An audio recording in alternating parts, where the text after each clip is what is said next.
आदित्याय भास्कराय नमः।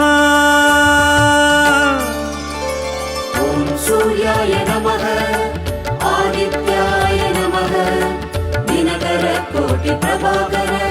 ॐ सूर्याय नमः ॐ सूर्याय नमः आदित्याय नमः दिनकर कोटि प्रभाकर। ॐ सूर्याय नमः।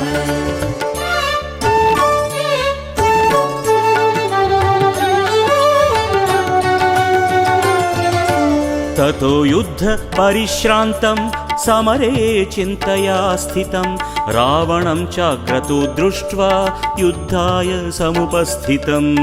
ॐ सूर्याय नमः ॐ सूर्याय नमः। ततो युद्ध परिश्रान्तं समरे